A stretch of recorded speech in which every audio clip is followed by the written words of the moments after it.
ನಮಸ್ಕಾರ. ನಾನು ನಿಮ್ಮ ವಿವೇಕ್ ಕುಂದಾಪುರ. ಇವತ್ತಿನ ವಿಡಿಯೋದಲ್ಲಿ ನಾನು ಶಾಲಾ ಅಭಿವೃದ್ಧಿ ಯೋಜನೆ ಕುರಿತು ತಮಗಿಷ್ಟು ಮಾಹಿತಿಗಳನ್ನು ಕೊಡಲಿಕ್ಕಿದ್ದೇನೆ. ಶಾಲಾ ಅಭಿವೃದ್ಧಿ ಯೋಜನೆ ಯಾಕೆ ಮಾಡಬೇಕು, ಅದರ ಅಗತ್ಯತೆಗಳೇನು, ಈ ಒಂದು ಶಾಲಾ ಅಭಿವೃದ್ಧಿ ಯೋಜನೆಯಿಂದ ಶಾಲೆಯ ಒಂದು ಭವಿಷ್ಯವನ್ನು ನಾವು ನಿರ್ಧಾರ ಮಾಡಬಹುದು. ಯಾವ ಶಾಲೆಯಲ್ಲಿ ಶಾಲಾ ಅಭಿವೃದ್ಧಿ ಯೋಜನೆ ಸಮರ್ಪಕವಾಗಿ ಅನುಷ್ಠಾನ ಆಗ್ತದೆ, ಆ ಶಾಲೆ ಒಂದು ಭವಿಷ್ಯದಲ್ಲಿ ಒಂದು ಉತ್ತಮ ಶಾಲೆ, ಒಂದು ಗುಣಮಟ್ಟದ ಶಾಲೆ, ಗುಣಮಟ್ಟ ಶಿಕ್ಷಣವನ್ನು ನೀಡುವಂಥ ಶಾಲೆ ಆಗಿ ಪರಿವರ್ತನೆ ಆಗುವುದರಲ್ಲಿ ಯಾವುದೇ ಸಂದೇಹ ಬೇಡ ಸ್ನೇಹಿತರೆ. ಸೊ ಹಾಗಾದರೆ ನಾವು ಈ ಒಂದು ವಿಡಿಯೋದಲ್ಲಿ ಶಾಲಾ ಅಭಿವೃದ್ಧಿ ಯೋಜನೆ ಎಂದರೇನು, ಅದರ ಉದ್ದೇಶಗಳೇನು, ಯಾವೆಲ್ಲ ಅಂಶಗಳನ್ನು ನಾವು ಗಮನಿಸಬೇಕು, ಶಾಲಾ ಅಭಿವೃದ್ಧಿ ಯೋಜನೆ ತಯಾರಿಸುವಾಗ ಯಾರೆಲ್ಲ ಇರಬೇಕು, ಈ ಒಂದು ವಿಡಿಯೋದಲ್ಲಿ ಸ್ಪಷ್ಟವಾಗಿ ತಿಳಿದುಕೊಳ್ಳೋಣ. ಹಾಗೆ ಶಾಲಾ ಅಭಿವೃದ್ಧಿ ಯೋಜನೆಯ ರಚಿಸುವ ಒಂದು ಫಾರ್ಮೆಟ್ಸ್ ಕೂಡ ಈ ಒಂದು ವಿಡಿಯೋದಲ್ಲಿ ನಿಮಗೆ ತಿಳಿಸ್ತೇನೆ. ಅದು ಪ್ರತಿ ಶಾಲೆಯಲ್ಲಿ ಕೂಡ ಇರ್ತದೆ, ಅದು ಯಾವ ರೀತಿ ಇರ್ತದೆ ಅಂತ ನಾವು ತಿಳಿದುಕೊಳ್ಳೋಣ. ಪ್ರತಿಯೊಬ್ಬ ಶಾಲಾ ಅಭಿವೃದ್ಧಿ ಯೋಜನೆ ಮತ್ತು ಯಾರಿರ್ತಾರೆ, ಮುಖ್ಯವಾಗಿ ಶಾಲೆಯ ಒಂದು ಅಭಿವೃದ್ಧಿ ಮಾಡುವ ನಿಟ್ಟಿನಲ್ಲಿ SDMC ಶಾಲಾ ಶಿಕ್ಷಕರು, ಮಕ್ಕಳು ಇರ್ಬೋದು, ಸಮುದಾಯ ಇರ್ಬೋದು, ಗ್ರಾಮ ಪಂಚಾಯತ್ ಇರ್ಬೋದು, ಇವರ ಒಂದು ಪಾತ್ರ ಬಹಳ ಮುಖ್ಯವಾಗಿರ್ತದೆ. ಸೊ ಹಾಗಾದರೆ ನಾವು ನೇರವಾಗಿ ಶಾಲಾ ಅಭಿವೃದ್ಧಿ ಯೋಜನೆ ಎಂದರೇನು ಅಂತ ನಾವು ತಿಳ್ಕೊಳ್ಳೋಣ. ಅದಕ್ಕಿಂತ ಮುಂಚಿತವಾಗಿ ನಾವು ಶಾಲಾ ಅಭಿವೃದ್ಧಿ ಯೋಜನೆಯನ್ನು ತಿಳಿದುಕೊಳ್ಳುವ ಮೊದಲು ಈ 3 ಅಂಶಗಳನ್ನು ನಾವು ಗಮನದಲ್ಲಿ ಇಟ್ಟುಕೊಳ್ಬೇಕಾಗ್ತದೆ. ಪ್ರತಿಯೊಬ್ಬ SDMC ಇರ್ಬೋದು, ಯಾರೆಲ್ಲ ಅನುಷ್ಠಾನ ಅಧಿಕಾರಿಗಳು ಯಾರೆಲ್ಲ ಇದ್ದೀರಾ, ಅವರು ಈ ಒಂದು ಅಂಶವನ್ನು ನೀವು ನೆನಪಿನಲ್ಲಿ ಇಟ್ಕೊಳ್ಬೇಕಾಗ್ತದೆ.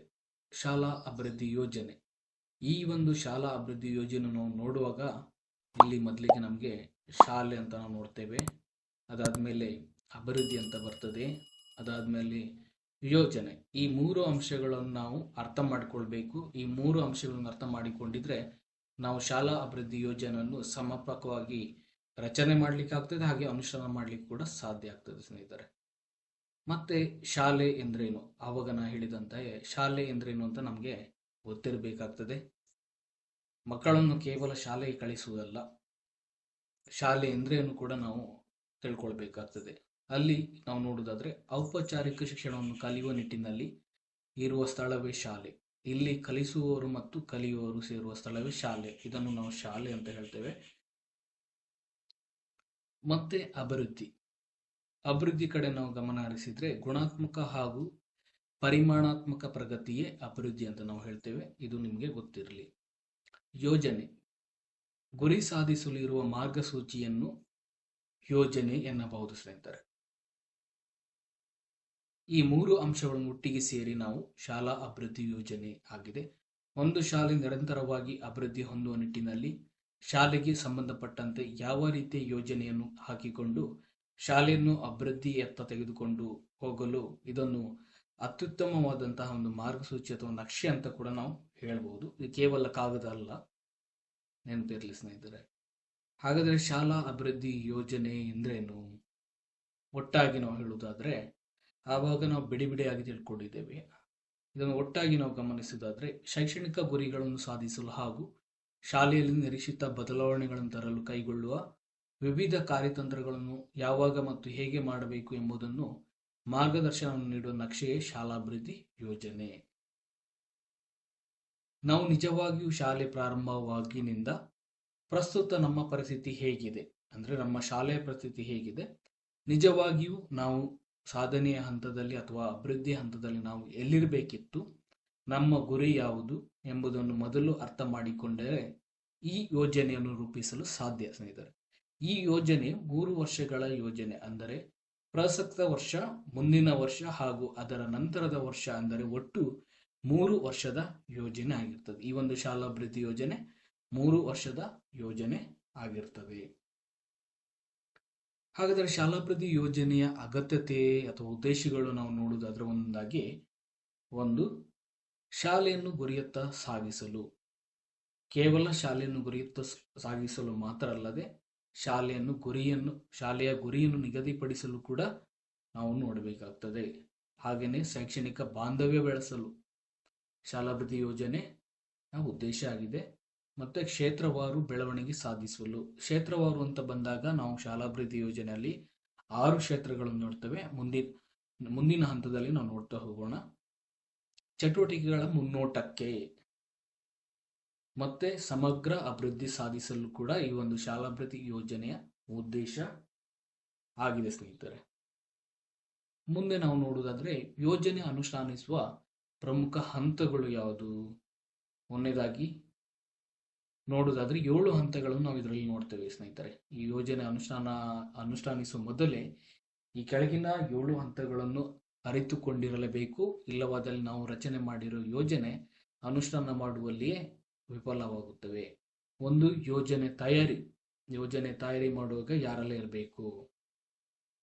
ಯೋಜನೆ ತಯಾರಿಸುವಾಗ ಎಲ್ಲರಿಗೂ ಕೂಡ ತಿಳಿದಂತೆ ಅಲ್ಲಿ ಮುಖ್ಯ ಶಿಕ್ಷಕರು ಇರಬೇಕು, ಶಾಲಾ ಅಭಿವೃದ್ಧಿ ಮತ್ತು ಮೇಲುಸ್ತುವಾರಿ ಸಮಿತಿ ಅಧ್ಯಕ್ಷರು, ಉಪಾಧ್ಯಕ್ಷರು ಹಾಗೆ ಸರ್ವ ಸದಸ್ಯರು, ಜೊತೆಗೆ ಮಕ್ಕಳು ಕೂಡ ಇರಬೇಕು, ಹಿರಿಯ ಶಿಕ್ಷಕರು ಇರಬೇಕು, ಸಮುದಾಯದವರು ಇರಬೇಕು, ದಾನಿಗಳು, ಹಳೆ ವಿದ್ಯಾರ್ಥಿ ಸಂಘ ಇರ್ಬೋದು, ಗ್ರಾಮ ಪಂಚಾಯತ್ ಅಧ್ಯಕ್ಷರು, ಪಿಡಿಒಗಳು ಇರ್ಬೋದು. ಅವರ ಒಂದು ಸಹಭಾಗಿತ್ವ ಈ ಒಂದು ಯೋಜನೆ ತಯಾರಿಸುವಲ್ಲಿ ಪ್ರಮುಖ ಪಾತ್ರ ವಹಿಸ್ತದೆ. ಯೋಜನೆ ಅನುಷ್ಠಾನ. ಯೋಜನೆಯನ್ನು ಅನುಷ್ಠಾನ ಮಾಡುವುದು ಯಾರ ಕರ್ತವ್ಯ? ನಮ್ಮ ಶಾಲಾಭಿವೃದ್ಧಿ ಮತ್ತು ಮೇಲುಸ್ತುವಾರಿ ಸಮಿತಿ, ಮುಖ್ಯ ಶಿಕ್ಷಕರು ಹಾಗೆ ಸಹ ಶಿಕ್ಷಕರು ಹಾಗೆ ಮಕ್ಕಳು, ಸಮುದಾಯ ಎಲ್ಲ ಸೇರಿ ಇದನ್ನು ಅನುಷ್ಠಾನ ಮಾಡಬೇಕಾಗ್ತದೆ. ಮತ್ತೆ ಮೇಲ್ವಿಚಾರಣೆ ಮಾಡುವುದು. ಕೇವಲ ಅನುಷ್ಠಾನ ಮಾಡುವುದಲ್ಲ, ಮೇಲ್ವಿಚಾರಣೆ ಮಾಡಬಹುದು. ನಾವು ತಯಾರಿಸಿದ ಯೋಜನೆ ಯಾವ ಹಂತದಲ್ಲಿದೆ, ಅಲ್ಲಿ ಹಾಕಿರೋ ಚಟುವಟಿಕೆಗಳು ಸರಿಯಾಗಿ ಸಮರ್ಪಕವಾಗಿ ಅನುಷ್ಠಾನ ಆಗಿದೆ ಇಲ್ವಾ, ಅದನ್ನು ಮೇಲ್ವಿಚಾರಣೆ ಮಾಡಬೇಕಾಗ್ತದೆ. ಅದರ ಜೊತೆಗೆ ಅನುಪಾಲನೆ ಕೂಡ ಮಾಡಬೇಕಾಗ್ತದೆ. ಆಮೇಲೆ ನಿರ್ವಹಣೆ ನಾವು ಮಾಡಬೇಕಾಗ್ತದೆ. ಮತ್ತೆ ಪರಿಶೀಲನೆ ಕೂಡ ಮಾಡಬೇಕಾಗ್ತದೆ. ಒಂದ್ಸಿನೆ 3 ಮಂತ್ ಇರ್ಬೋದು, ಅಥವಾ 3 ತಿಂಗಳಿಗೊಮ್ಮೆ ಅಥವಾ ತಿಂಗಳಿಗೊಮ್ಮೆ ಪರಿಶೀಲನೆ ಮಾಡುವುದಿರ್ಬೋದು. ನಿಮ್ಮ ಸಭೆಯಲ್ಲಿ ಕೂಡ ಪರಿಶೀಲನೆ ಮಾಡಬಹುದು, SDMC ಸಭೆಗಳಲ್ಲಿ. ಮತ್ತೆ ಮೌಲ್ಯಮಾಪನ. ಇದಿಷ್ಟು 7 ಹಂತಗಳನ್ನು ನಾವು ಸರಿಯಾಗಿ ಮಾಡಿದ್ರೆ ನಮ್ಮ ಯೋಜನೆ ಸರಿಯಾಗಿ ಅನುಷ್ಠಾನವಾಗ್ತದೆ, ಕಾರ್ಯಗತಕ್ಕೆ ಬರ್ತದೆ. ಮತ್ತೆ ಗಮನಿಸಬೇಕಾದ ಅಂಶಗಳು ಇದರಲ್ಲಿ ಪ್ರಮುಖವಾಗಿ ನಾವು ಏನು ಮಾಡಲು ಹೊರಟಿದ್ದೇವೆ ಎಂಬುದರ ಬಗ್ಗೆ ನಮಗೆ ಸ್ಪಷ್ಟತೆ ಇರಬೇಕಾಗ್ತದೆ. ಯೋಜನೆ ತಯಾರಿಸುವ ಮುಂಚೆ ಗಮನದಲ್ಲಿ ಇಟ್ಕೊಳ್ಳಿ.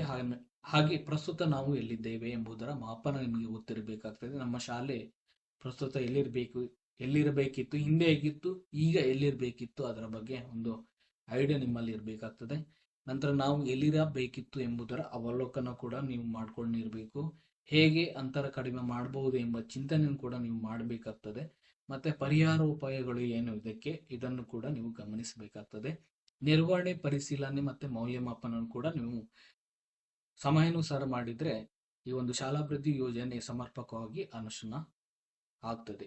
ಹಾಗಾದ್ರೆ ಶಾಲಾಭಿವೃದ್ಧಿ ಯೋಜನೆಯಲ್ಲಿರುವ ಪ್ರಮುಖ ಕ್ಷೇತ್ರಗಳು ಇಲಾಖೆ ಮಟ್ಟದಲ್ಲಿ ನಾವು ನೋಡುವುದಾದ್ರೆ, ಶಾಲಾ ಪರಿಸರ ಒಂದು ಕ್ಷೇತ್ರ, 2ನೇ ಕ್ಷೇತ್ರ ತರಗತಿ ಪರಿಸರ ಹೇಗಿರಬೇಕು, ಆಮೇಲೆ ಕಲಿಕಾ ಬೋಧನಾ ಅಂದ್ರೆ ಬೋಧನಾ ಪ್ರಕ್ರಿಯೆಗಳು ಹೇಗಿರಬೇಕು, ನೆಕ್ಸ್ಟ್ ಶಿಕ್ಷಕರ ವೃತ್ತಿಪರ ಅಭಿವೃದ್ಧಿ ಇದರ ಬಗ್ಗೆ ಕೂಡ ಗಮನ ಹರಿಸಬೇಕು. ಮತ್ತೆ ಮುಖ್ಯ ಶಿಕ್ಷಕರ ನಾಯಕತ್ವ ಕೂಡ ಇದರಲ್ಲಿ ವೆರಿ ವೆರಿ ಇಂಪಾರ್ಟೆಂಟ್ ಆಗಿರ್ತದೆ. ಸಮುದಾಯದ ಸಹಭಾಗಿತ್ವ ಕೂಡ ವೆರಿ ವೆರಿ ಇಂಪಾರ್ಟೆಂಟ್. ಈ ಒಂದು 6 ಕ್ಷೇತ್ರಗಳು ಸರಿಯಾಗಿ ಕ್ಷೇತ್ರಗಳಲ್ಲಿ ನಾವು ಕೆಲಸ ಮಾಡಿದ್ರೆ ಖಂಡಿತ ನಮ್ಮ ಯೋಜನೆ ಮಾಡಿದ್ದಕ್ಕೂ ಕೂಡ ಒಂದು ಸಾರ್ಥಕತೆ ಇರ್ತದೆ. ಅದನ್ನು ಸಮರ್ಪಕವಾಗಿ ಅನುಷ್ಠಾನ ಮಾಡಬೇಕಾಗ್ತದೆ ಈ 7 ಕ್ಷೇತ್ರಗಳನ್ನು ನಾವು. ಹಾಗಾದ್ರೆ ಶಾಲಾಭಿವೃದ್ಧಿ ಯೋಜನೆ ತಯಾರಿಗಾಗಿ ಕೆಲವೊಂದಿಷ್ಟು ಸಜೆಷನ್ಗಳನ್ನು ನಾವು ನೋಡುವುದಾದ್ರೆ, ಇಲ್ಲಿ ಯೋಜನೆ ಪ್ರಾರಂಭಿಸುವಾಗಲೇ ಅನುಷ್ಠಾನದ ಬಗ್ಗೆ ನಮಗೆ ಗಮನ ಇರಬೇಕಾಗ್ತದೆ, ಗಮನ ಹರಿಸಬೇಕು ನಾವು. 2ನೇದು, ಶಾಲಾ ದಿನಚರಿಯಲ್ಲಿ ಅಗತ್ಯವಿದ್ದರೆ ಬದಲಾವಣೆಯ ನೋಡಬಹುದು. ಆಮೇಲೆ ಸಭೆಗಳನ್ನು ನಡೆಸಿ ಚರ್ಚಿಸುವುದು ಈ ಕುರಿತು, ಅನುಷ್ಠಾನ ಮಾಡುವ ಕುರಿತು. ಮತ್ತೆ ಯೋಜನೆ ಬಗ್ಗೆ ಹೆಚ್ಚು ಪ್ರಚಾರ ಮಾಡಬೇಕಾಗ್ತದೆ. ನಾವು ಬೇರೆ ಬೇರೆ ಕಡೆ ಪ್ರಚಾರ, ನಿಮ್ಮ ದಾನಿಗಳಿಗೆ ನೀಡುವುದಿರ್ಬಹುದು, ಅಥವಾ ಸಮುದಾಯದವರಿಗೆ ಕರಪತ್ರ ಮೂಲಕ ಹಂಚುವುದಿರ್ಬಹುದು, ಬೇರೆ ಬೇರೆ ಇಲಾಖೆಗಳಿಗೂ ಕೂಡ ಕೊಡ್ಬೋದು, CSR ಗಳಿಗೆ, ಸಂಸ್ಥೆಗಳಿಗೆ, ಬೇರೆ ಬೇರೆ ಕಂಪನಿಗಳಿಗೆ ಕೂಡ ಈ ಒಂದು ವಿಷಯಗಳನ್ನು ತಿಳಿಸಬೇಕಾಗ್ತದೆ. ಪೇಪರ್ ಮತ್ತೆ ಮೀಡಿಯಾವನ್ನು ಬಳಸ್ಕೊಂಡು ಕೂಡ ನೀವು ಪ್ರಕಟಿಸಬಹುದು ಸಾಧನೆಗಳನ್ನು, ಶಾಲೆಯ ಯಶೋಗಾಥೆಗಳನ್ನು ಪತ್ರಿಕೆಯಲ್ಲಿ ಪ್ರಕಟಿಸುವುದಿರ್ಬೋದು. ಇದನ್ನ ಮಾಡಿದ್ರೆ ಸಮುದಾಯಕ್ಕೆ ಗೊತ್ತಾಗ್ತದೆ ನಮ್ಮ ಶಾಲೆ ಯಾವ ಮಟ್ಟದಲ್ಲಿದೆ, ಮತ್ತೆ ಮಕ್ಕಳ ಸಂಖ್ಯೆ ಕೂಡ ಜಾಸ್ತಿ ಆಗ್ತದೆ ಶಾಲೆಗೆ. ಸಾಧನೆಗಳನ್ನು ಗುರುತಿಸಿ ಪ್ರೋತ್ಸಾಹಿಸುವುದು ಇರಬಹುದು. ಮಕ್ಕಳು ಯಾರು ಏನಾದ್ರು ಅಚೀವ್ಮೆಂಟ್ ಮಾಡಿದ್ರೆ ಅಥವಾ ಶಿಕ್ಷಕರು ಕೂಡ ಏನಾದ್ರು ಅಚೀವ್ಮೆಂಟ್ ಮಾಡಿದ್ರೆ ಅವರನ್ನು ಗುರುತಿಸುವುದಿರಬಹುದು. ಈ ಶಾಲೆಯ ಒಂದು ವಾರ್ಷಿಕೋತ್ಸವದಲ್ಲಿ ಇರ್ಬೋದು, ಅಥವಾ ಗ್ರಾಮ ಸಭೆಗಳಲ್ಲಿ ಇರ್ಬೋದು, ಅಥವಾ ಮಕ್ಕಳ ಹಕ್ಕುಗಳ ಗ್ರಾಮ ಸಭೆಗಳಲ್ಲಿ ಇರ್ಬೋದು, ಅವರನ್ನು ಗುರುತಿಸಿ ಅವರನ್ನು ಸನ್ಮಾನಿಸುವುದಂತಲ್ಲ, ಅವರನ್ನು ಗುರುತಿಸಿ ಸನ್ಮಾನಿಸುವುದು ಕೂಡ ಮಾಡ್ಬೋದು, ಆದ್ರೆ ಅವರನ್ನು ಗುರುತಿಸಬೇಕಾಗ್ತದೆ. ಆಮೇಲೆ ಅನುಷ್ಠಾನ ಸಮಯದಲ್ಲಿ ಮತ್ತು ಕೊನೆಯಲ್ಲಿ ಮೌಲ್ಯಮಾಪನ ಕೂಡ ಮಾಡುವುದು ಅಗತ್ಯವಾಗಿರ್ತದೆ. 8 ಪ್ರಕ್ರಿಯೆ ನಿರಂತರವಾಗಿರ್ಬೇಕು. ನಾವು ಯೋಜನೆ ಮಾಡಿ ಸುಮ್ಮನೆ ಕುಳಿತುಕೊಳ್ಳುವುದಲ್ಲ, ಅದರ ಬಗ್ಗೆ ಗಮನ ಹರಿಸಬೇಕು. ವಾರಕ್ಕೊಮ್ಮೆ ಆದರೂ ಅದರ ಒಂದು ಅವಲೋಕನ ಕೂಡ ಮಾಡ್ತಾ ಇರ್ಬೇಕಾಗ್ತದೆ. 9 ಸ್ಥಳೀಯ ಸಮಸ್ಯೆಗಳಿಗೆ ಸ್ಪಂದಿಸುವಂತಿರಬೇಕಾಗ್ತದೆ. 10 ಪೂರ್ವಾನುಭವ ಆಧರಿಸಿರಬೇಕಾಗ್ತದೆ ವಿಷಯಗಳು. 11 ಸಂಪನ್ಮೂಲಗಳ ಬಳಕೆ ನಿಖರವಾಗಿರ್ಬೇಕಾಗ್ತದೆ. 12 ವಾಸ್ತವಿಕ ನೆಲೆಯಲ್ಲಿರ್ಬೇಕಾಗ್ತದೆ ವಿಷಯಗಳು. ಆಮೇಲೆ 13 ವೈವಿಧ್ಯಮಯ ಚಟುವಟಿಕೆ ಹಾಗೂ ಕಾರ್ಯತಂತ್ರಗಳಿಗೆ ಅವಕಾಶ ಅದರಲ್ಲಿ ಕಲ್ಪಿಸಿಕೊಡ್ಬೇಕಾಗ್ತದೆ. 14 ಸಮುದಾಯದ ಪಾಲ್ಗೊಳ್ಳುವಿಕೆಗೆ ಅವಕಾಶವನ್ನು ನೀವು ಕೊಡಬೇಕಾಗ್ತದೆ. 15 ಸರ್ಕಾರದ ಅನುದಾನವನ್ನು ಮಾತ್ರ ಅವಲಂಬಿಸಬಾರದು. ಅಲ್ಲಿ ನಾವು ನೋಡುವುದಾದ ಸ್ಥಳೀಯ ಸಂಪನ್ಮೂಲಗಳನ್ನು ಕೂಡ ನಾವು ಬಳಸಿಕೊಂಡು ಈ ಯೋಜನೆಯನ್ನು ಅನುಷ್ಠಾನ ಮಾಡಬೇಕಾಗ್ತದೆ. ಕೇವಲ ಸರ್ಕಾರದ ಅನುದಾನ ಅಲ್ಲಿ ಸಾಕಾಗುವುದಿಲ್ಲ. ಮತ್ತೆ ಭಾಗಿದಾರರನ್ನು ತೊಡಗಿಸಿಕೊಳ್ಳುವಿಕೆ ಮತ್ತೆ ಮೇಲ್ವಿಚಾರಣೆ ಕೂಡ ನೀವು ಮಾಡ್ತಾ ಇರಬೇಕಾಗ್ತದೆ. ಮತ್ತೆ 18 ಸೂಕ್ತ ಮಾರ್ಗೋಪಾಯ ರೂಪಿಸುವುದು. 19 ಸೂಕ್ತ ಪ್ರೋತ್ಸಾಹ ನೀಡುವುದಿರ್ಬೋದು. 20 ಸಂಪನ್ಮೂಲ ಸಂಗ್ರಹಕ್ಕೆ ದಾನಿಗಳು ಇರ್ಬೋದು, ಜನಪ್ರತಿನಿಧಿಗಳು ಇರ್ಬೋದು, ಸಂಘ ಸಂಸ್ಥೆಗಳು, ಟ್ರಸ್ಟ್ ಹಾಗೂ ದತ್ತಿಗಳು, ಪೋಷಕರು, ಗ್ರಾಮಸ್ಥರು, ಹಳೆ ವಿದ್ಯಾರ್ಥಿ ಸಂಘ ಇತ್ಯಾದಿ ಇವರಿಂದ ನೀವು ಸಂಪನ್ಮೂಲಗಳನ್ನು ಸಂಗ್ರಹಿಸಬಹುದು ಈ ಒಂದು ಯೋಜನೆಯನ್ನು ಅನುಸರಣೆ ಮಾಡಲು ಸ್ನೇಹಿತರೆ. ಹಾಗಾದರೆ ಉದಾಹರಣೆ ಒಂದು ಯೋಜನೆ ನೋಡ್ಬೋದು ನಾವು. ಸರ್ಕಾರಿ ಕಿರಿಯ ಮತ್ತು ಹಿರಿಯ ಪ್ರಾಥಮಿಕ ಒಂದು ಶಾಲಾಭಿವೃದ್ಧಿ ಯೋಜನೆ ಒಂದು ಸೇಮ್ ಆಗಿರ್ತದೆ. ಈ ಒಂದು 2020-21ರಿಂದ 22-23 ಒಂದು ಸ್ಯಾಂಪಲ್ ನಾವು ನೋಡೋಣ. ಈ ಒಂದು ಶಾಲಾಭಿವೃದ್ಧಿ ಯೋಜನೆ ಹೇಗಿರ್ತದೆ, ಈ ಒಂದು ಯೋಜನೆ ಸ್ಪಷ್ಟವಾಗಿ ನೋಡಿದ್ರೆ ನಿಮಗೆ ಆಮೇಲೆ ಗೊತ್ತಾಗ್ತದೆ ನಾವು ಯೋಜನೆ ಹೇಗೆ ತಯಾರಿಸಬಹುದು. ನಾನು ಹೇಳಿದ ಅಂಶಗಳನ್ನೆಲ್ಲ ಗಮನದಲ್ಲಿ ಇಟ್ಕೊಂಡು ನೀವು ಯೋಜನೆಯನ್ನು ತಯಾರಿಸಬೇಕಾಗ್ತದೆ. ಸರ್ಕಾರಿ ಕಿರಿಯ ಪ್ರಾಥಮಿಕ ಶಾಲೆ ಶಾಲಾಭಿವೃದ್ಧಿ ಯೋಜನೆ ಸ್ಟೆಪ್ ಬಿ ಇದೊಂದು ಉದಾಹರಣೆ ನಾನು ನಿಮಗೆ ತೋರಿಸ್ತಿದ್ದೇನೆ ಹೇಗೆ ಇದನ್ನು ನಾವು ಅಪ್ಲೋಡ್ ಮಾಡಬೇಕು. ನಿಮಿಷ.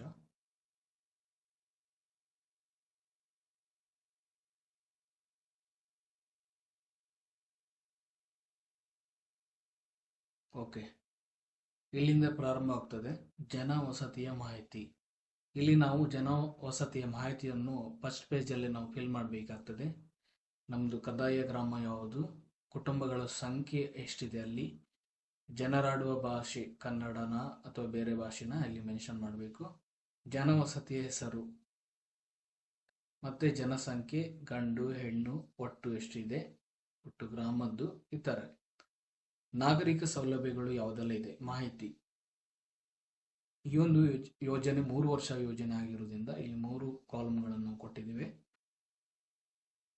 2020, 21, 22, 23 ಇದು ಓಲ್ಡ್ ಫಾರ್ಮೆಟ್. ನಿಮ್ಗೆ ಜಸ್ಟ್ ತಿಳ್ಕೊಳ್ಳಿಕ್ಕೆ ಮಾತ್ರ ನಾನು ಇದನ್ನು ಡಿಸ್ಪ್ಲೇ ಮಾಡ್ತಿರೋದು. ನಮ್ಮ ಗ್ರಾಮದಲ್ಲಿ ಒಟ್ಟು ಅಂಗನವಾಡಿ ಕೇಂದ್ರ ಇದೆ ಇಲ್ವಾ, ನೀವು ಮೊದಲನೇ ಯೋಜನೆ 1 ವರ್ಷದ ಯೋಜನೆ ತಯಾರಿ ಮಾಡುವಾಗ ಮೊದಲನೇ ವರ್ಷ ನೀವು ಇಲ್ಲಿ ಟಿಕ್ ಮಾಡಬೇಕು. ಅಂಗನವಾಡಿ ಕೇಂದ್ರ ಇದೆ ಇಲ್ಲೋ ಅಂತ ಟಿಕ್ ಮಾಡ್ಕೊಂತ ಹೋಗ್ಬೇಕು. ಸರ್ಕಾರಿ ಕಿರಿಯ ಪ್ರಾಥಮಿಕ ಶಾಲೆ ಇದೆ ಇಲ್ಲೋ ಅಂತ ಟಿಕ್ ಮಾಡಬೇಕು. ಹಾಗೆ ಪ್ರೌಢಶಾಲೆ, ಹಾಗೆ ಮುಂದಿನ ವರ್ಷ ಕೂಡ ನೀವು ಹಾಗೆ 2021-22 ಕಾಲಮ್ ಅನ್ನು ಮತ್ತೆ ಅದರ ನಂತರ ವರ್ಷದ ಕಾಲಮ್ ಅನ್ನು ಕೂಡ ನೀವು ಹಾಗೆ ಫಿಲ್ ಮಾಡ್ತಾ ಹೋಗ್ಬೇಕು. ನೆಕ್ಸ್ಟ್ ಶಾಲೆಯ ಚಿತ್ರ. ಮೊದಲನೇ ವರ್ಷದ ಯೋಜನೆ ತಯಾರಿ ಮಾಡುವಾಗ ಮೊದಲನೇ ವರ್ಷದಲ್ಲಿ ನಿಮ್ಮ ಶಾಲೆ ಹೇಗಿದೆ ಅದರ ಒಂದು ಭಾವಚಿತ್ರ ಇರಬೇಕು. ಹಾಗೆ 2ನೇ ವರ್ಷ, 3ನೇ ವರ್ಷ ಶಾಲೆಯ ಕುಡಿಯುವ ನೀರಿನ ಪೂರೈಕೆ ಚಿತ್ರ ಕೂಡ ಮೊದಲನೇ ವರ್ಷದಲ್ಲಿ ಹೇಗಿತ್ತು, 2ನೇ ವರ್ಷದ ಮಾಡುವಾಗ 2ನೇ ವರ್ಷದ ಒಂದು ಭಾವಚಿತ್ರ, ಒಂದು ಛಾಯಾಚಿತ್ರ ಇಲ್ಲಿ ಅಂಟಿಸಬೇಕಾಗ್ತದೆ. ಶಾಲೆಯಲ್ಲಿ ಶಾಲೆ ಬಿಟ್ಟ ಮಗುವಿನ ಚಿತ್ರ ಇಲ್ಲಿ ಅಂಟಿಸಬೇಕು. ಇದು ಕೇವಲ ನಿಮ್ಮ ಡಾಕ್ಯುಮೆಂಟ್ ಪರ್ಪಸ್ಗೆ ಮಾತ್ರ ಯೂಸ್ ಮಾಡಬೇಕಾಗ್ತದೆ. ಶಾಲಾ ಬಿಟ್ಟ ಮಗುವಿನ ಚಿತ್ರವನ್ನು ಇಲ್ಲಿ ಕೂಡ ಡಿಸ್ಕ್ಲೋಸ್ ಮಾಡುವ ಹಾಗೆ ಇಲ್ಲ. ಇದು ಇಲಾಖೆಯ ಪರ್ಪಸ್ಗೆ ಮಾತ್ರ ಯುಟಿಲೈಸ್ ಮಾಡ್ಕೊಳ್ಬೇಕಾಗ್ತದೆ. ಮತ್ತೆ ಶಾಲೆಯ ಮಾಹಿತಿಯನ್ನು ಕೂಡ ನೀವು ಇಲ್ಲಿ ಫಿಲ್ ಮಾಡಬೇಕಾಗ್ತದೆ. ಶಾಲೆಯ ಹೆಸರು ಇರ್ಬೋದು, ಒಟ್ಟು ತರಗತಿಗಳು ಎಷ್ಟು, ಮಾಧ್ಯಮ ಕನ್ನಡನ, ಇಂಗ್ಲಿಷ ಅಥವಾ ಉರ್ದು ಯಾವುದು ಅದನ್ನು ನೀವು ಇಲ್ಲಿ ಬರಿಬೇಕು. ಒಟ್ಟು ವಿಭಾಗಗಳ ಸಂಖ್ಯೆ ಎಷ್ಟು, ಅವಕಾಶ ಹೆಣ್ಣು ಮತ್ತು ಗಂಡು, ಮತ್ತೆ ಶಾಲಾ ಆವರಣದ ಒಟ್ಟು ವಿಸ್ತೀರ್ಣ ಚದರ ಮೀಟರ್ಗಳಲ್ಲಿ ಮತ್ತೆ ಒಟ್ಟು ಅಳತೆ ಚದರ ಮೀಟರ್ಗಳಲ್ಲಿ ನೀವು ಬರಿಬೇಕಾಗ್ತದೆ. ಮತ್ತೆ ವಾಚನಾಲಯದಲ್ಲಿರುವ ಒಟ್ಟು ಪುಸ್ತಕಗಳ ಸಂಖ್ಯೆ, ಒಟ್ಟು ಕೊಠಡಿಗಳ ಸಂಖ್ಯೆಯನ್ನು ನೀವು ಬರೀಬೇಕಾಗ್ತದೆ. ಇಲ್ಲಿ ವಿವರ ನೋಡಿ, ನಾವು ಮೊದಲನೇ ವರ್ಷ ಮಾಡುವುದರಿಂದ ಮೊದಲನೇ ವರ್ಷದ ಫಿಲ್ ಮಾಡಬೇಕು. ಮುಖ್ಯ ಶಿಕ್ಷಕರ ಕೊಠಡಿ ಇದೇ ಇಲ್ವಂತ ನೀವು ಟಿಕ್ ಆಗ್ತಾ ಹೋಗ್ಬೇಕು. ಸಹ ಶಿಕ್ಷಕರ ಕೊಠಡಿ ಕೂಡ ಹಾಗೆ, ಎಲ್ಲದೂ ಕೂಡ ನೀವು ಇಲ್ಲಿ ಬರಿತಾ ಹೋಗ್ಬೇಕು. ಇಲ್ಲಿ ಒಟ್ಟು ಎಷ್ಟು ಅಂತ ಬರಿಬೇಕು, ನಂಬರ್ ಇಲ್ಲಿ ಬರಿಬೇಕು. ಮತ್ತೆ ಅಗತ್ಯ ಸವಲತ್ತುಗಳ ಮಾಹಿತಿ, ಕಾಂಪೌಂಡ್ ಮತ್ತೆ ಕೈತೋಟ, ಬಳಸಬಹುದಾದ ಶೌಚಾಲಯ, ನೀರು ಸಂಗ್ರಹ ಇದನ್ನೆಲ್ಲ ಕೂಡ ನೀವು ಇಲ್ಲಿ ಬರೀಬೇಕಾಗ್ತದೆ. ನೆಕ್ಸ್ಟ್ ಮಕ್ಕಳ ಮಾಹಿತಿಯನ್ನು ನೀವು ಇಲ್ಲಿ ಬರೀಬೇಕು. ಶಾಲೆಯಲ್ಲಿರುವ ಮಕ್ಕಳ ಸಂಖ್ಯೆ, ಕನ್ನಡ ಮಾಧ್ಯಮ ಮೊದಲಿಗೆ ಅಲ್ಲಿ ತರಗತಿ ಕೊಟ್ಟಿದ್ದಾರೆ ನೋಡಿ, ಒಟ್ಟು 8 ತರಗತಿಗಳು. ಅದರಲ್ಲಿ ಗಂಡು ಹೆಣ್ಣು ಇಷ್ಟು ಒಟ್ಟು, ಮತ್ತೆ ಗಂಡು ಹೆಣ್ಣು SC ST ಫಸ್ಟ್ಗೆ, ಆಮೇಲೆ OBC ಇರ್ತಾರೆ ಫಿಲ್ ಮಾಡ್ಬೇಕು. ಆಮೇಲೆ ಶಾಲೆಯಿಂದ ಹೊರಗುಳಿದ ಮಕ್ಕಳುಗಳ ಸಂಖ್ಯೆ, ಶಾಲೆಗೆ ಸೇರಿಲ್ಲದ ಮತ್ತು ಶಾಲೆ ಬಿಟ್ಟುವರ ಇಲ್ಲಿ ನೀವು ಬರಿಬೇಕಾಗ್ತದೆ. ಸೇಮ್ ಪ್ಯಾಟರ್ನ್ ಇರ್ತದೆ, ಅದನ್ನು ಫಿಲ್ ಮಾಡ್ಕೊಂಡು ಹೋದ್ರೆ ಆಯ್ತು. ಶಾಲೆಯಲ್ಲಿರುವ ಮಕ್ಕಳ ಸಂಖ್ಯೆ, ಆಂಗ್ಲ ಮಾಧ್ಯಮ ಕೊಟ್ಟಿದ್ದಾರೆ, same as it is Kannada ಮಾಧ್ಯಮದಲ್ಲಿ ಏನು ವಿವರಣೆಗಳು ಕೊಟ್ಟಿದ್ದಾರೆ ಹಾಗೆ ಇಲ್ಲಿ ಬರೀಬೇಕು. ಮತ್ತೆ ಶಾಲೆಯಿಂದ ಹೊರಗಿರುವ ಮಕ್ಕಳ ಸಂಖ್ಯೆ, ಶಾಲೆಗೆ ಸೇರಿಲ್ಲದ ಮತ್ತು ಶಾಲೆ ಬಿಟ್ಟವರ ಡೀಟೇಲ್ಸ್ ಅಲ್ಲಿ ನೀವು ಇಲ್ಲಿ ಹಾಕಬೇಕಾಗ್ತದೆ. ಅಂದ್ರೆ ಇದು ಇಂಗ್ಲಿಷ್ ಮೀಡಿಯಂಗೆ ಸಂಬಂಧಪಟ್ಟದ್ದು, ಮೇಲಿದು ಕನ್ನಡ ಮೀಡಿಯಂಗೆ ಸಂಬಂಧಪಟ್ಟದ್ದು. ನೆಕ್ಸ್ಟ್ ಸವಾಲಾತ್ಮಕ ವಿಶೇಷ ಅಗತ್ಯಗಳ ಮಕ್ಕಳು, ಅವರು ಕನ್ನಡ ಮಾಧ್ಯಮ ಮಕ್ಕಳದಲ್ಲಿ ಫಿಲ್ ಮಾಡಬೇಕಾಗ್ತದೆ. ಮತ್ತೆ ಇಲ್ಲಿ 4ನೇ ಕೊಟ್ಟಿದ್ದಾರೆ ನೋಡಿ, ಆಂಗ್ಲ ಮಾಧ್ಯಮದ ಮಕ್ಕಳು ಇಲ್ಲಿ ಫಿಲ್ ಮಾಡಬೇಕು, ವಿಶೇಷ ಚೇತನ ಮಕ್ಕಳು. ಆಮೇಲೆ 5ನೇದು ಫಲಾನುಭವಿಗಳ ಸಂಖ್ಯೆ ಅಂತ ಹೇಳಿದ್ರೆ, ವಸತಿ ನಿಲಯದಿಂದ ನಿಮ್ಮ ಶಾಲೆಗೆ ಬರ್ತಿರೋ ಮಕ್ಕಳ ಸಂಖ್ಯೆ ಗಂಡು ಹೆಣ್ಣು ಒಟ್ಟು ಬರೀಬೇಕು. ಮತ್ತೆ ವಿದ್ಯಾರ್ಥಿ ವೇತನ ಪಡೆಯುತ್ತಿರುವ ಮಕ್ಕಳ ಸಂಖ್ಯೆ ಬರೀಬೇಕು. ಉಚಿತ ಪಠ್ಯ ಪುಸ್ತಕ ಪಡೆದಿರುವ ಮಕ್ಕಳ ಸಂಖ್ಯೆ, ಉಚಿತ ಸಮವಸ್ತ್ರ ಪಡೆದಿರುವ ಮಕ್ಕಳ ಸಂಖ್ಯೆ, ಸೈಕಲ್, ಈಗ ಸೈಕಲ್ ಇಲ್ಲ, ಮತ್ತೆ ಅಕ್ಷರ ದಾಸೋಹ ಸೌಲಭ್ಯ ಪಡೆದ ಮಕ್ಕಳ ಸಂಖ್ಯೆ ನೀವು ಬರೀಬೇಕು. ಮತ್ತೆ 6 ಜನವಸತಿ ಪ್ರದೇಶದಿಂದ ಖಾಸಗಿ ಶಾಲೆಗಳಲ್ಲಿ ದಾಖಲಾದ ಮಕ್ಕಳ ಸಂಖ್ಯೆ, ಅದನ್ನು ಕೂಡ ಇಲ್ಲಿ ನೀವು ನಮೂದನೆ ಮಾಡ್ಬೇಕಂದ್ರೆ ಡೀಟೇಲ್ಸ್ ಆಗಿ. ಓಕೆ, ಮಕ್ಕಳ ಮಾಹಿತಿ ಇದು 2ನೇ ವರ್ಷದ್ದು ಬೇಡ, ಮೊದಲನೇ ವರ್ಷ ನೋಡಿದ್ದೀವಿ. ಸೇಮ್ ನೀವು 2ನೇ ವರ್ಷದಲ್ಲಿ ನೀವು ಫಾಲೋ ಅಪ್ ಮಾಡಿದ್ರೆ ಆಯ್ತು. ಈ ಫಾರ್ಮೆಟ್ ನೋಡೋದಾದ್ರೆ ಇಲ್ಲಿ ಶಿಕ್ಷಕರ ಮಾಹಿತಿಯನ್ನು ಬರೀಬೇಕಾಗ್ತದೆ. ಮಂಜೂರಾದ ಹುದ್ದೆ, ಮುಖ್ಯ ಶಿಕ್ಷಕರು, ಸಹ ಶಿಕ್ಷಕರು, ದೈಹಿಕ ಶಿಕ್ಷಕರು, ವೃತ್ತಿ ಶಿಕ್ಷಕರು, ಒಟ್ಟು ಕರ್ತವ್ಯ ನಿರ್ವಹಿಸುತ್ತಿರುವ ಅದರಲ್ಲಿ ಅದು ನೀವು ಇಲ್ಲಿ ಬರೀಬೇಕು. ನೆಕ್ಸ್ಟ್ ಶಿಕ್ಷಕರು ತರಗತಿವಾರು ಬೋಧಿಸುತ್ತಿರುವ ವಿಷಯಗಳ ವಿವರ, ಅದನ್ನು ನೀವು ಇಲ್ಲಿ ಈ ಒಂದು ಕಾಲಮ್ ಏನು ಕೊಟ್ಟಿದ್ದಾರೆ ಅದನ್ನು ಫಿಲ್ ಮಾಡಬೇಕಾಗ್ತದೆ.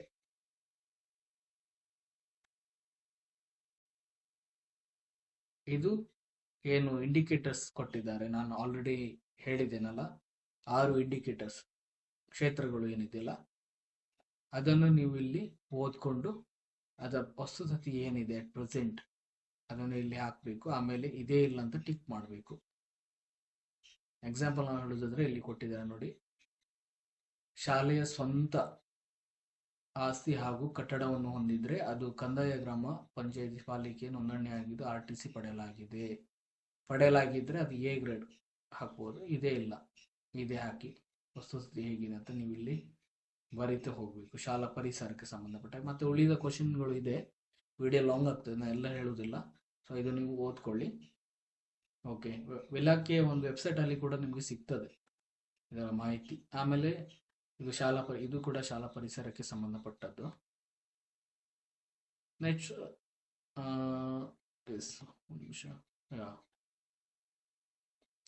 ತರಗತಿ ಮತ್ತೆ ಬೋಧನಾ ತರಗತಿ ಹೇಗಿರ್ಬೇಕು ಅಂತ ಮೇಲೆ, ಇದು ಬೋಧನಾ ಕಲಿಕೆಯ ಪ್ರಕ್ರಿಯೆಗಳು ಅದಕ್ಕೆ ಸಂಬಂಧಪಟ್ಟ ಹಾಗೆ. ಮತ್ತೆ ಮುಖ್ಯ ಶಿಕ್ಷಕರು ಮತ್ತೆ ಸಮುದಾಯ ಭಾಗವಹಿಸಕ್ಕೆ ಸಂಬಂಧಪಟ್ಟ ಹಾಗೆ ಒಟ್ಟು 6 ವಿಷಯದ ಮೇಲೆ ಅಲ್ಲಿ ಇಂಡಿಕೇಟರ್ಸ್ಗಳು ಇದೆ. ಇದು ಗುಣಾತ್ಮಕ ಶಾಲೆಯ ಲಕ್ಷಣಾಂಶಗಳ ಕ್ರೋಢೀಕರಣ ಆಗುವರ ಅಂತ ಇದನ್ನು ನೀವು ಬರೀಬೇಕಾಗ್ತದೆ. ಗೊತ್ತುಪಡಿಸಿ ಕ್ಷೇತ್ರಗಳು, ಶಾಲೆಯ ಮಾಹಿತಿ, ತರಗತಿ ಪರಿಸರ, ಕಲಿಕಾ ಬೋಧನಾ ಪ್ರಕ್ರಿಯೆ, ಶಿಕ್ಷಕರ ಶೈಕ್ಷಣಿಕ ಅಭಿವೃದ್ಧಿ, ಶಾಲಾ ಮುಖ್ಯ ಶಿಕ್ಷಕರ ನಾಯಕತ್ವ, ಸಮುದಾಯದ ಭಾಗವಹಿಸಿ. ಇದು ಕ್ಷೇತ್ರಗಳು ಆಲ್ರೆಡಿ ನಿಮಗೆ ತಿಳಿಸಿದ್ದೇನೆ. ಅದು ಶ್ರೇಣಿ ಎ ಗ್ರೇಡ್ ಅಲ್ಲಿದೆ, ಹೇಗಿದೆ ವಸತಿ ಎಲ್ಲ ನೀವು ಇಲ್ಲಿ ಹಾಕ್ತಾ ಹೋಗ್ಬೇಕು. ಮತ್ತೆ ಶಾಲಾ ಅಭಿವೃದ್ಧಿ ಯೋಜನೆ, ಇದು ಶಾಲಾ ಅಭಿವೃದ್ಧಿ ಯೋಜನೆ ಮಾಡುವ ಒಂದು ಫಾರ್ಮೆಟ್ ಕೂಡ ಹೌದು. ನನ್ನ ಗ್ರಾಮದ ಎಲ್ಲ ಮಕ್ಕಳಿಗೆ ಎಲಿಮೆಂಟರಿ ಶಿಕ್ಷಣ ಕೊಡಿಸುವುದು ಇದರ ದೂರದೃಷ್ಟಿಯಾಗಿದೆ. ಶಾಲೆ ಧ್ಯೇಯವಾಕ್ಯ ಸಮುದಾಯದ ಸಹಭಾಗಿತ್ವದಲ್ಲಿ ಶಾಲೆಯನ್ನು ಪ್ರಗತಿ ಪಥದತ್ತ ಕೊಂಡೊಯ್ಯುವುದು ಕೂಡ ಒಂದು ಶಾಲೆಯ ಧ್ಯೇಯವಾಕ್ಯ ಆಗಿದೆ. ಕ್ಷೇತ್ರ ನೋಡಿ, ಬೋಧನಾ ಕಲಿಕೆ ಪ್ರಕ್ರಿಯೆ ಇರ್ಬೋದು, ಸೂಚಕ ಕೊಟ್ಟಿದ್ದಾರೆ ನೋಡಿ, ಅದರ ಪ್ರಕಾರ ನೀವು ಬರೀತಾ ಹೋಗ್ಬೇಕು ಈ ಫಾರ್ಮೆಟ್ ಅಲ್ಲಿ. ಇದರಲ್ಲಿ ನಾನು ಶಾಲಾಭಿವೃದ್ಧಿ ಯೋಜನೆ ಕುರಿತು ಸಂಪೂರ್ಣವಾದ ಒಂದು ವಿವರಣೆಯನ್ನು ನೀಡಿದ್ದೇನೆ. ಸೊ ಈ ಒಂದು ಮಾಹಿತಿ ಯಾರಿಗೆಲ್ಲ ಪ್ರಯೋಜನಗಳಿದೆ, ಮುಖ್ಯವಾಗಿ ಶಾಲಾಭಿವೃದ್ಧಿ ಸಮಿತಿ ಸದಸ್ಯರು ಇರ್ಬೋದು, ಶಿಕ್ಷಕರು ಇರ್ಬೋದು, ಹಾಗೆಯೇ ಸಮುದಾಯದವರು ಇರ್ಬೋದು, ಅವರಿಗೆ ಶೇರ್ ಮಾಡಿ. ಈ ಒಂದು ನಿಮ್ಮ ಶಾಲೆಯ ಒಂದು ಶಾಲಾಭಿವೃದ್ಧಿ ಯೋಜನೆ ಸಂಪೂರ್ಣವಾಗಿ ಅಥವಾ ಸಮರ್ಪಕವಾಗಿ ಅನುಷ್ಠಾನ ಮಾಡುವ ನಿಟ್ಟಿನಲ್ಲಿ ನೀವೆಲ್ಲ ಕೈ ಜೋಡಿಸಿ ಸರ್ಕಾರಿ ಶಾಲೆಯನ್ನು ಉಳಿಸಿ ಬೆಳೆಸಿ ಅಂತ ಹೇಳುತ್ತಾ ಈ ಒಂದು ವಿಡಿಯೋವನ್ನು ನಾನು ಇಲ್ಲಿಗೆ ಕೊನೆಗೊಳಿಸ್ತಿದ್ದೇನೆ. ಮುಂದಿನ ವಿಡಿಯೋದಲ್ಲಿ ನಾನು ಸಿಗ್ತೇನೆ. ಅಲ್ಲಿಯವರೆಗೆಲ್ಲರೂ ಕೂಡ ಟೇಕ್ ಕೇರ್. ಬಾಯ್ ಸ್ನೇಹಿತರೆ.